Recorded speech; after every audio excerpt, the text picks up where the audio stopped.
अस्सलाम स्टूडेंट्स, उम्मीद है कि आप सब लोग खैरियत से होंगे। आज हम अपना थर्ड लेक्चर कर रहे हैं वर्क, पावर एंड एनर्जी में से। लास्ट के दो लेक्चर्स में हमने पढ़ा कि work done by a constant force किस तरीके से होता है और work done by a variable force किस तरीके से होता है। आज हम पढ़ेंगे कि work done in a gravitational field किस तरीके से होगा। ग्रेविटेशनल फील्ड में वर्क डन किस तरीके से होगा, इसका कॉन्सेप्ट को आज के इस लेक्चर के अंदर क्लियर करेंगे। इससे पहले कि हम टॉपिक की तरफ आए, हम एक फील्ड को क्लियर कर लेते हैं, that is what conservative field. अब कंजर्वेटिव फील्ड या कंजर्वेशन के बारे में हम law of conservation of momentum के अंदर भी पढ़ते हैं, law of conservation of energy के अंदर भी पढ़ते हैं। चार्ज को भी हम देखते हैं कि वो भी क्वांटाइज्ड यानी कि कंजर्व्ड रहता है। तो कंजर्वेटिव से मुराद ये है कि कोई चेंज ना हो। जैसे अगर हमने इलास्टिक कोलिजन को देखा था, तो इलास्टिक कोलिजन के अंदर काइनेटिक एनर्जी और मोमेंटम जब वो before the collision and after the collision same रहा था। तो अब कंजर्वेटिव फील्ड क्या है हमारे पास, अगर वर्क डन के बारे में पढ़ रहे हैं जो कि ग्रेविटेशनल फील्ड के अंदर हो रहा है, तो इसके लिए हमारे पास दो कंडीशंस हैं। पहली कंडीशन क्या है कि work done between two points does not depend upon path, it only depends upon initial and final position. कि वर्क डन जो होगा आइदर वो इस तरीके के पाथ पर हो, ठीक है, या इस तरीके के पाथ पर हो, इनिशियल भी पोजीशन ये, फाइनल पोजीशन भी यही, या अगर इस तरीके से भी हो। वर्क डन सिर्फ और सिर्फ डिपेंड करेगा उसकी इनिशियल और फाइनल पोजीशन पर। पहली कंडीशन ये, अगर मिसाल के तौर पर ये इसका ए पॉइंट इनिशियल पॉइंट है, तो ये इसका बी पॉइंट हो जाएगा जो कि फाइनल पोजीशन।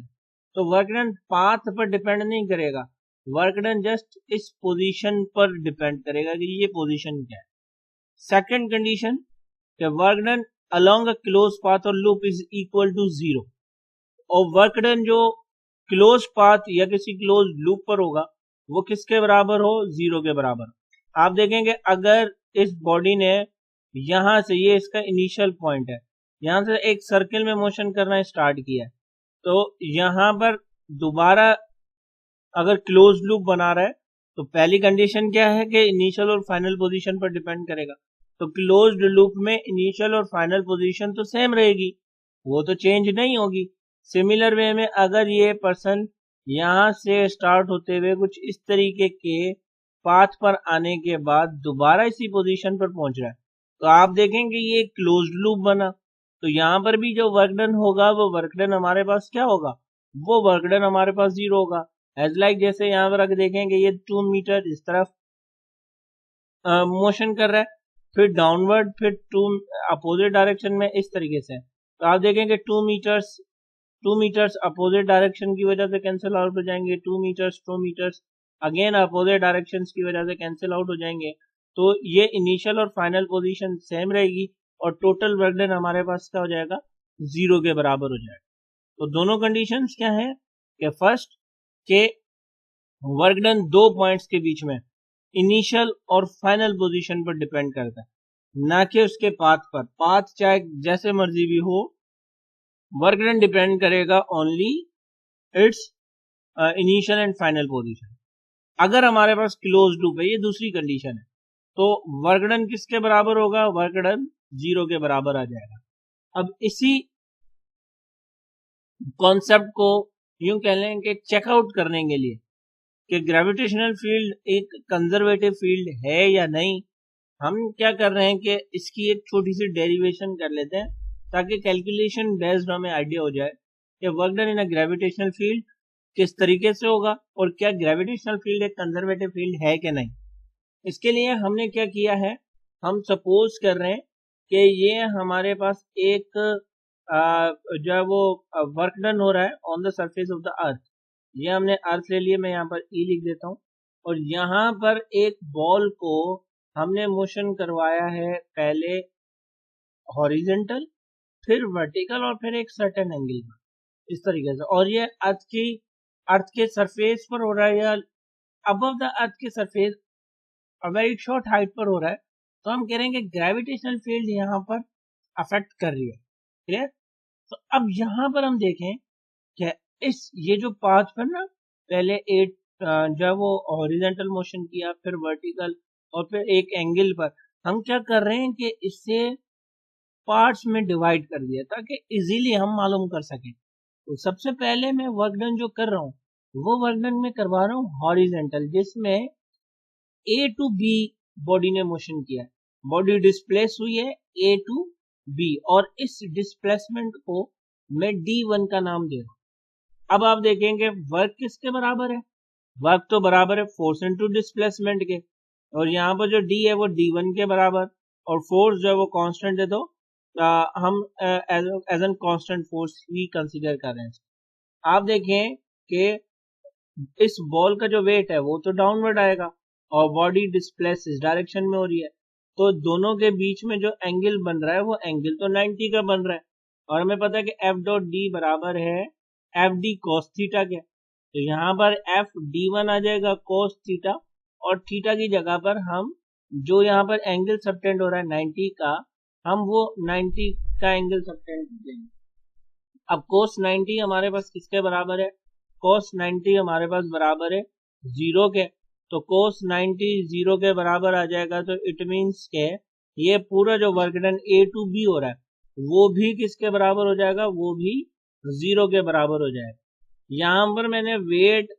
की फोर्स को क्यों कंसीडर किया, बिकॉज के हम टॉपिक पढ़ रहे हैं कि work done in a gravitational field, gravitational field के अंदर वर्क डन हो रहा है, तो हम यहाँ पर ग्रेविटी की फोर्स को कंसीडर करेंगे, और ग्रेविटी की फोर्स जिस बॉडी पर एक्ट होती है हमें पता है कि वो उसका वेट होता है, तो work A to B is equal to what, 0 के बराबर आ जाएगा। अब हम मूव कर रहे हैं बी टू सी, अब इस बॉडी को, इस बॉल को हम बी टू सी डिस्प्लेस करवा, तो यहाँ पर ये जो डिस्प्लेसमेंट आएगा इससे हम कंसीडर कर देते हैं D2। अब वर्क बी टू सी हमारे पास क्या आ जाएगा, फोर्स इंटू D2, तो ये हो जाएगा FD2 cos थीटा। लेकिन अगर यहाँ पर हम एंगल देखें तो ग्रेविटी की जो फोर्स है वो तो डाउनवर्ड एक्ट कर रही है, जबकि बॉल जो डिस्प्लेस हो रही है वो अपवर्ड डायरेक्शन में डिस्प्लेस हो रही है। ठीक है, तो दो अगर अपोजिट लाइंस आ जाएं तो उनके बीच का जो एंगल सबटेंड होता है वो एंगल कितना होता है, वो एंगल 180 का आ जाता है। ठीक है, तो यहाँ पर जो एंगल सबटेंड हो रहा है वो एंगल कितना है, 180 का है, और cos 180 हमारे पास किसके बराबर होता है, cos 180 हमारे पास -1 के बराबर होता है, तो जो वर्क डन B2C होगा वो किसके बराबर हो जाएगा, -FD2 के बराबर हो जाएगा। होप सके यहाँ तक आपको बात समझ में आ गई होगी। वर्क डन जो A टू B हुआ वो 0, फिर वर्क डन जो B टू C हो रहा है वो -FD2 के बराबर हो गया। माइनस साइन किसको रिप्रेजेंट कर रही है, अपोजिट इन डायरेक्शन को रिप्रेजेंट कर रही है। नाउ वर्क C2A, अब वर्क C2A क्या हो रहा है, वर्क डन C2A हमारे पास हो रहा है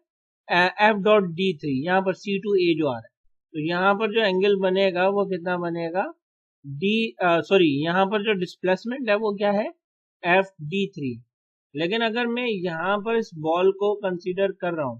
तो आप देखें कि ये बॉल अब एक एंगल पर, क्योंकि वेट तो डाउनवर्ड एक्ट कर रहा है, ठीक है, और बॉडी डिस्प्लेस इस डायरेक्शन में हो रही है, तो यहाँ पर एक एंगल सबटेंड हो रहा है और वो एंगल हमें मालूम नहीं है। अब अगर ये एंगल हमें मालूम नहीं है और ये एंगल यहाँ पर जो सबटेंड हो रहा है वो ठीक वही एंगल है जो कि यहाँ पर हमारे पास मौजूद है, तो अब इसके लिए हम क्या करेंगे, इसके लिए हम ABC ट्रायंगल की हेल्प लेंगे, और ABC ट्रायंगल के अंदर हमें ट्रिग्नोमेट्री की जो हेल्प लेंगे उसमें हमें बताया कि cos थीटा बराबर होता है बेस अपॉन हाइपोटेन्यूज की। ठीक है, तो अब यहाँ पर देखें कि ये जो ट्रायंगल हमें मिल रहा है वो ट्रायंगल कुछ इस तरीके का मिल रहा है, और एंगल यहाँ से सबटेंड हो रही है, तो एंगल जहां से सबटेंड हो रही होती है हम जो है वो बेस, हाइपोटेन्यूज और परपेंडिकुलर उसके अलोंग लेते हैं, तो आप देखें कि यहाँ पर एंगल जिसके साथ सबटेंड होती है उसे हम बेस कंसीडर करते हैं, यहाँ पर ये बेस हो जाएगा, ये हाइपोटेन्यूज हो जाएगा, और सॉरी ये परपेंडिकुलर हो जाएगा, और ये हमारे पास क्या हो जाएगा, ये हमारे पास हाइपोटेन्यूज हो जाएगा। तो cos थीटा हमारे पास बेस अपॉन हाइपोटेन्यूज के बराबर है,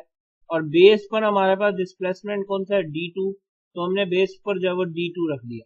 और हाइपोटेन्यूज किसके बराबर है, d3 के, तो हमने यहाँ पर d3 रख दिया, तो cos थीटा किसके बराबर हो गया, cos थीटा हमारे पास बराबर हो गया d2 अपॉन d3 के बराबर हो गया। नाउ अब हम क्या करेंगे, अब हम इस cos थीटा की वैल्यू को इस फॉर्मूले के अंदर सब्स्टिट्यूट कर देंगे, तो आप देखेंगे f d3 तो सेम, cos थीटा की जगह पर क्या आ जाएगा, d2 अपॉन d3, अब ये हो जाएगा d3 से d3 कैंसिल आउट हो जाएगा, और वर्क c2a हमारे पास किसके बराबर हो जाएगा, f d2 के बराबर हो जाएगा। ठीक है, अब हमें तीनों वर्क मिल गए, जब हम a to b गए तो 0, जब हम b to c गए तो अपोजिट डायरेक्शन की वजह से, अपोजिट इन नेचर की वजह से हमें f d2 नेगेटिव मिला, और फिर जब हम work done c to a आ रहे हैं तो हमारे पास जो है वो f d2 मिला है। अब हम क्या करेंगे, अब अगर सिंपली हमें टोटल वर्क डन मालूम करना है तो हम इन तीनों वर्क डन को आपस में सम अप कर देंगे, हम प्लस कर देंगे, तो total work done is given by total work done is equal to work done a to b, फिर work done b to c, फिर work done c to a। तो हमें मालूम है कि work done a to b तो 0 मिला था, जैसे work done a to b हमें क्या मिला, work done a to b तो हमें 0 मिला, फिर work done plus work done b to c हमें माइनस fd2 मिला था, तो हमने माइनस fd2 रख दिया, फिर प्लस वर्क डन c2a हमें क्या मिला, वर्क डन c2a हमें मिला fd2,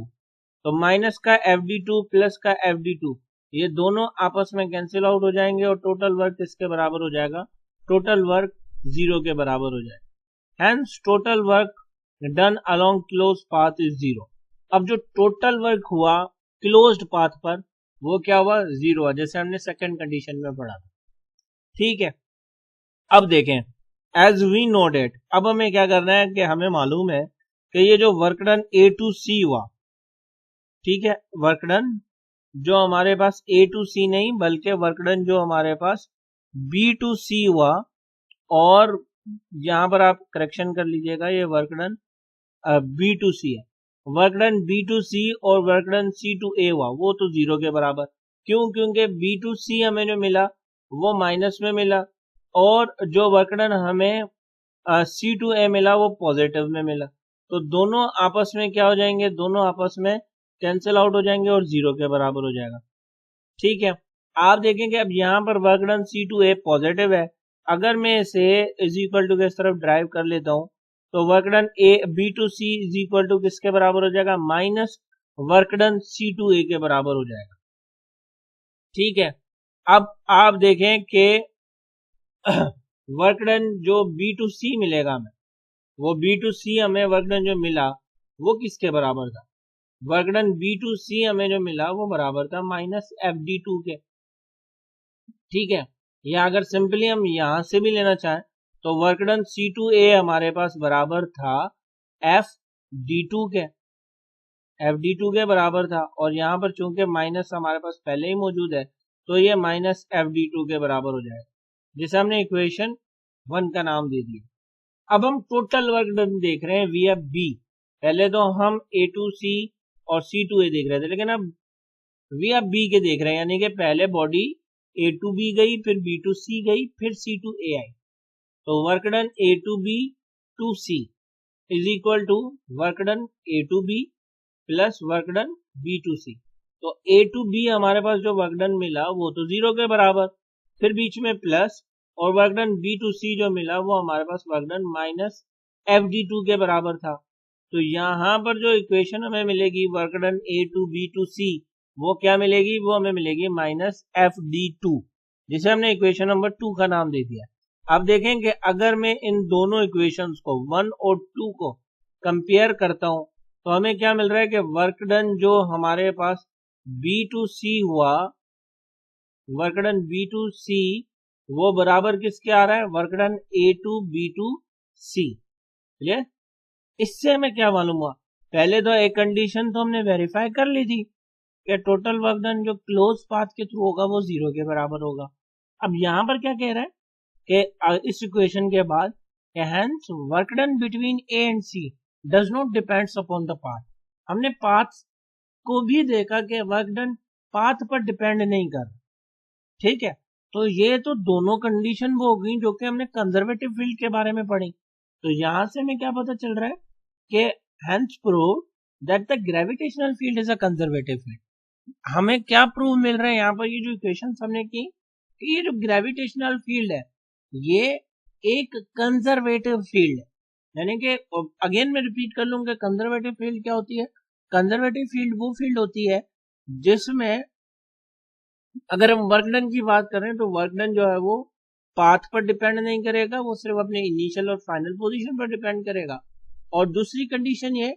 कि जो क्लोज्ड लूप होगी उसमें टोटल वर्क डन जो है वो किसके बराबर हो जाएगा? 0 के बराबर हो जाएगा। तो होप्स हो कि आपको इस पूरे लेक्चर का कॉन्सेप्ट समझ में आ गया होगा। अगर फिर भी कोई ऐसी बात जो आपको समझ में नहीं आई तो आप मुझसे कमेंट सेक्शन में पूछ लीजिएगा। Thank you so much. अल्लाह हाफिज़।